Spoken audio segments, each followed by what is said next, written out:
Okay, so quick fast. This is a story of how I was actually conned quite some amount of money on one of the sales platform. So um, I post a car on Gigi. Actually, I post a car on Gigi. Of course, when I post a car on Gigi, that means I'm selling the car. So what happened is that I get several inquiries from different clients, asking about more specs, photos as usual, price. Can you go a bit lower or something like that? We negotiate with a few. As usual, when you're selling an item on Gigi, you usually get advances and conversations. Some end up well, some of course they don't materialize. So that's how it is. Now, one of the evenings actually, I get a call. First of all, I get an inquiry. I get the inquiry from Gigi, the message. We engage with this particular lady. Has a photo there, and she's somehow whitish Indian. And then she calls the following day morning, I think. Yeah, hi Gibson, hi, how are you? Blah blah blah, and all that and all that. So we have a conversation, and then she's like, "Well, my name is," gave me an English name, and told me that she's based in Narok, and she runs an NGO. At this particular point, I'm sure maybe some of you might have been conned by this same culprit, and maybe now you can relate. Already, you're starting to get to understand where this is heading. So she makes an inquiry. Tells me she is based in Narok. She runs this organization, grassroots organization, helping church-related, blah blah blah blah blah. And she says she's interested, and she wants to come for the car. So she asked if she would come for it the following day. I was busy that particular time. I was actually working out of town. So I told her no, maybe the day after, and we get to agree on that. And now we agreed that she comes for it after I think 2 days or so, because now I needed time to also be able to work on a few things here and there. So we agreed, and sure enough, the night before the day she promised she would come, she actually called and told me, now tomorrow I'll be leaving Narok early in the morning. So please be ready to just be able to guide me on where you'll be. And I was like, yeah, sure enough. I mean, now I worked on a few things here and there, and so the car was ready. So that morning, of course, I was heading to work at around what? At around 7-ish, or there, 7:30. I get a message, and she tells me, now I've left Narok, I'm on my way to Nairobi, so please be on standby because I don't want to come and spend a lot of time. I want to quickly come and just be able to look at that. We close the deal and I go back. I'm like, yeah, awesome. I go to work happy. The client is coming and all that and all that. Now, I know, of course, Narok to Nairobi doesn't take that long. But then, I think at around, what time? At around close to midday, after wondering why she's not reaching out, I get a message from her, and she's like, sorry, there's something that has happened. Could you please check your WhatsApp? I'm like, yeah, sure now. So I check my WhatsApp, and so the lady tells me that, she has been engaged or involved in a small accident somewhere around Mahimahiu. And so she tells me that, she has run over the Maasai cows, some few Maasai cows. And so the Maasais were furious on her, wanted to, round her up and beat her up. And so, just telling me to check and see whether they can do anything. And sure enough, I check on WhatsApp, and they say that she has sent me a Toyota Prado, the old model, and there's some cows lying by the roadside, some, of course, bleeding, dead cows actually. I think there was about 4 or 5 or so. And the cow, of course, is there, the bumper is, spoiled, etc., etc. And she tells me, could you please talk to these guys? And then at particular time now, she calls me actually distress call on normal call. And I pick, and she's like, could you please, sounding very panicked, could you please talk to these guys? They want to beat me up. Could you please explain and see how I can get myself out of this? I was like, yeah, sure enough, why not? So she gives the call to another guy. And so this guy talks in Maasai and sounds very angry and very, furious, this woman, why is she, in fact, who is she looking at, like, with big eyes, and she's like, and the guy, the Maasai guy is like, this lady has run over our cows, and she's here. She does not even want to even compensate or pay for them. We actually want to burn the car. And like, oh no, please don't ban the car. So what is it that you want? No, we need compensation. How many cows are there? Like, 4 cows on the ground and blah blah blah blah blah blah blah. So I try now being a good guy.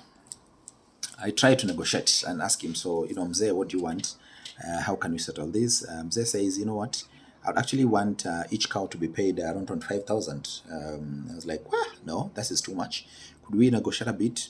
So we back and forth, back and forth. Finally, we settled at each cow at around 10,000, because I told him we're going to pay the cows and then you still take the meat to the butcher or whatever. You can get someone to buy the meat. And so he agreed. And so he said, fine. What you can do is, just send the money. So that then we can be able to release her.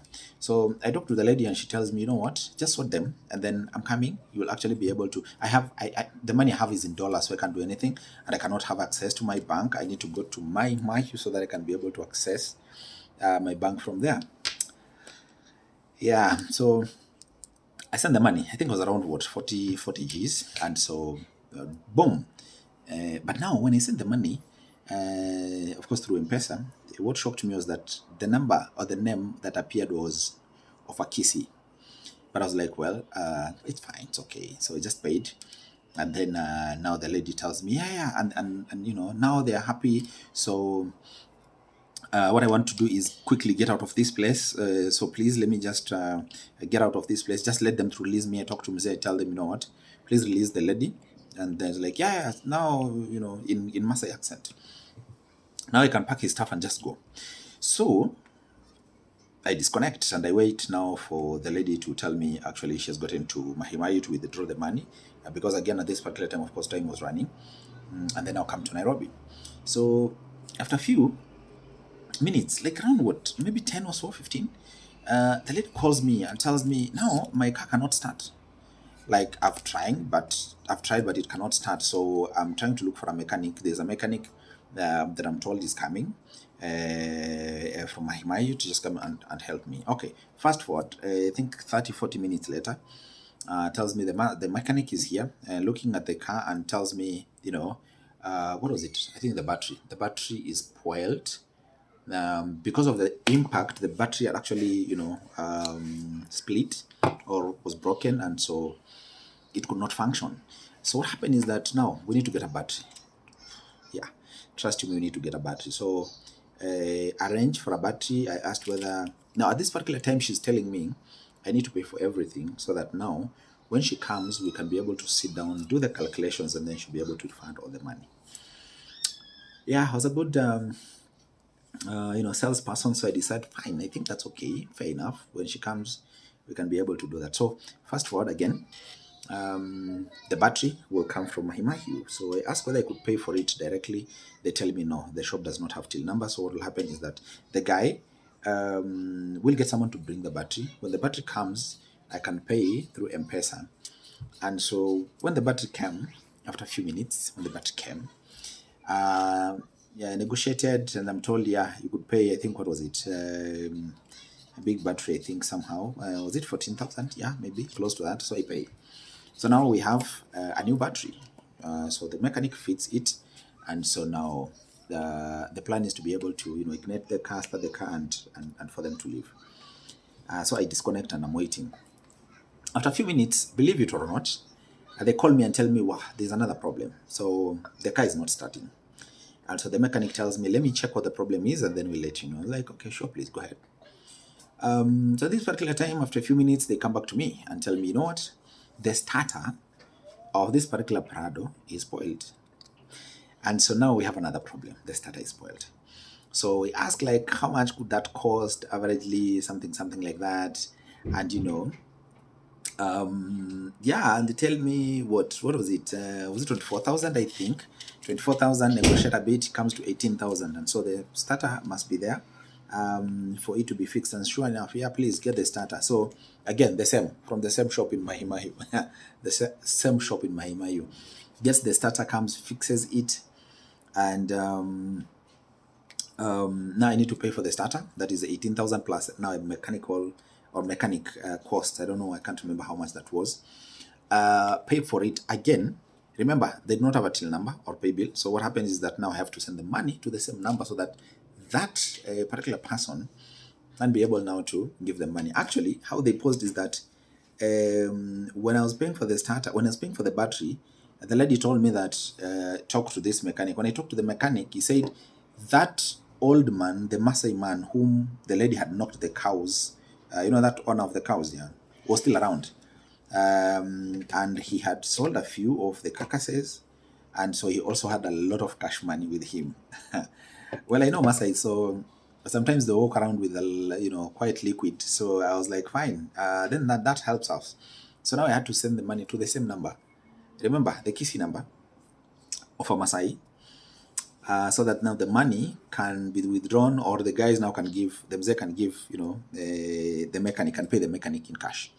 So I paid, sent more money, 18,000, and then also paid for the mechanical cost. I don't know, I can't remember how much that was. I don't know whether it was 5K or something like that, fixing everything from start. So that's an additional, like what? Remember, we had around 40,000, and then we had around 14,000 for the battery. At this particular point, now we also have 18,000 for the starter, and then now for the mechanic, now an additional 5,000.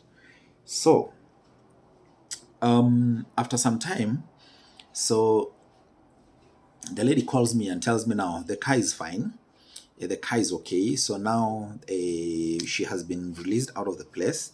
Now she's heading to Mahimayu, Russia to Mahimayu, so that then she can be able to do what? She can be able to, get to her bank and be able to withdraw some money, and then now, come to Nairobi, because she feels by the time she's getting to Nairobi, the banks would have closed. I bought the story. Believe me, I bought the story. It was convincing. I don't know what was happening, but yeah, I was like, fine. So she leaves after about an hour or so. Not really an hour, but after some time, she tells me, she texts me and tells me, less than an hour, she texts me and tells me, I'm in Mahimayu, I'm in a bank. I was like, perfect. Waiting with bated breath that finally things are coming, and then I'll be able to calculate to her how much it is, so that now we can be able to add it on top of the cash for the car. After a few minutes, she sends me a message and tells me there's a problem at the bank. Would you mind speaking to the bank manager? I was like, no, I don't mind. That's okay. So she calls. So when she calls, I say, yeah, I could speak to the bank manager. And then she gives the calls to someone, and this particular person speaks like in a decent voice, and calmly and quietly, like someone who is in the bank, and tells me, you know what, this lady actually has a bank, and the bank has dollars, but then the bank has been dormant the account has been dormant. Sorry, this lady has an account, has a dollar account. The account has been dormant for some time, and so for us to be able to do the exchange, we need to have it activated. Like, okay, I'm following. So now there are charges that are involved when it comes to activating, accounts. I was like, I'm following. So how much is it? I don't know how much I was told. And so I was told, so what you do is, so I asked, okay, fine. So do you have a pay bill number or an account where I can deposit directly? She was like, the guy told me, the gentleman, no, it's not gentle even. The man said that, no, what you can do is actually send the money, and then I can be able to deposit. I was like, fine, okay, no problem. So I send the money. So when he sent the money, of course, it gives a name. I can't remember the name that it gave. And so after that, I call, like, have you received the money? Yes, now we are trying to activate the account, etc., etc. I tell you, what happened is that after waiting for some time, they call back, and now they're telling me, so we have activated, but then we need to do something extra with the account. I don't know what it was. I don't know whether it was deposit some money, and then with that, then now be able to transact or something like that. But at that particular time, I have a friend who has a business in Bomet. So I call her and ask her, by the way, do we have XXX bank in Mahimayu? And she tells me, no, we actually do not have such a bank in Mahimayu. I was like, oops, I think there is a problem here. I possibly might have been conned. I tried checking actually online, and sure enough, there's no bank, not even an ATM of that particular bank that these guys were talking about. Wow. So I was like, oops, I think there's a problem here. Now, believe it or not, they call again, and now they're telling me, where, how far are you with the extra money so that you can be able to deposit? And that particular time, and then I asked that guy, if you're in that particular branch, why don't you? I think they're asking for around 10,000, if I'm not wrong. Why don't you get the 10,000, put in that particular account, and then withdraw the exchange and withdraw there, get your 10,000 and be able to give the lady the other amount that she whatever she would have withdrawn. I was like, oh, I don't know, I do not have money, blah blah blah, and all that. Now I become more suspicious. So I told him, well, wait, I will see. And then they followed up and I told him, no, actually, I do not have that amount of money. Whatever I had, I've already exhausted. And then it's like, okay, fine, let me try and get some amount and then you top up. I'm like, so at that particular time, I was trying to see whether such a bank exists. Now I was becoming a bit, of course, anxious, angry, confused, not confused really, but really alarmed in terms of actually I'd been conned. Because now it was getting to around 4 p.m. And so no money yet, no exchange has happened. So I'm connecting and I'm feeling like actually I've been conned. I called my wife. I tell her, hey, by the way, I think I might have been conned.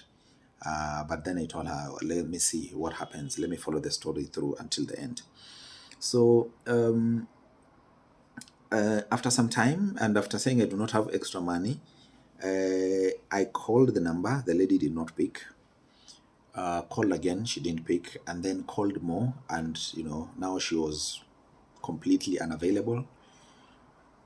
Yeah, and so I realized that I'd been conned actually close to 78,000 Kenyan shillings during that particular ordeal. Everything came tallied up total to around 78,000 Kenyan shillings.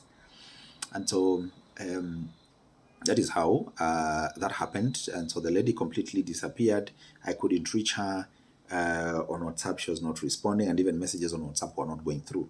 So I was left with the conversations we had and a photo of a Prado having run over a few cows and some dead cows by the roadside.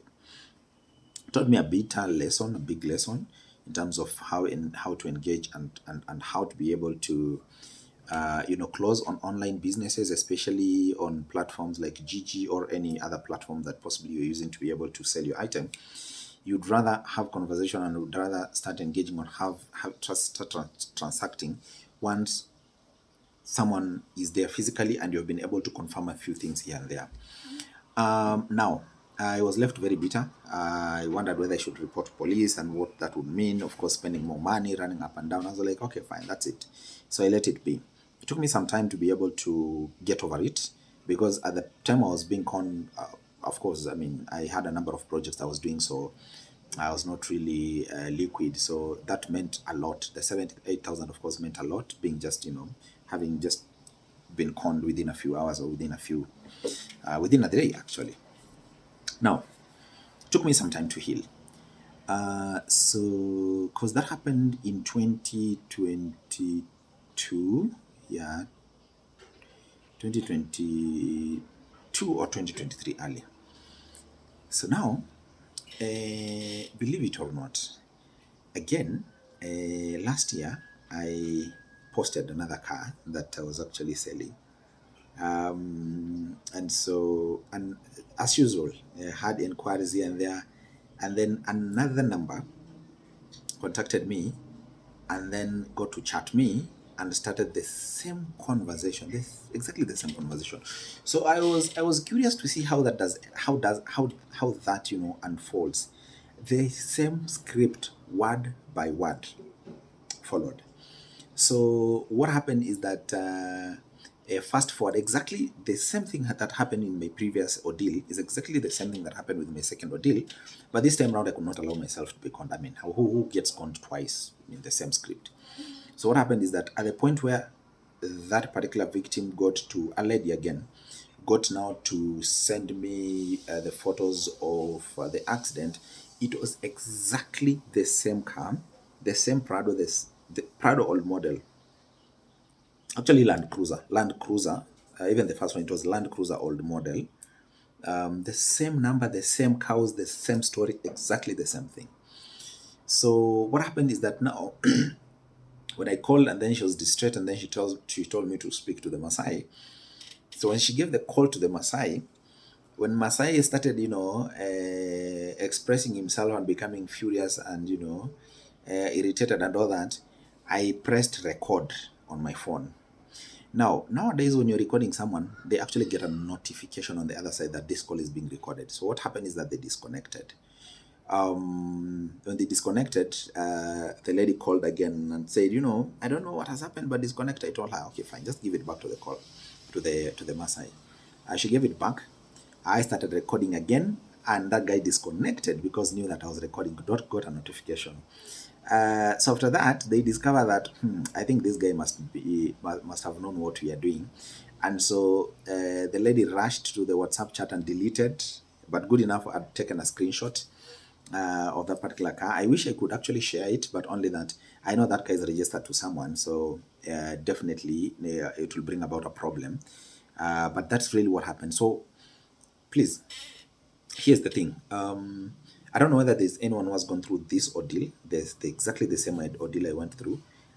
Pole sana, you're not alone. But now at least we have learned. So it means that next time you are transacting, next time you are doing any selling of any product online, be extra careful. The guys will use exactly the same script. Be careful, or something related to that. And if you have ever had an ordeal like that, please feel free to just comment and share also. If it was exactly the same script or maybe different, feel free to share. But otherwise, take care. Be more vigilant and be careful when transacting online.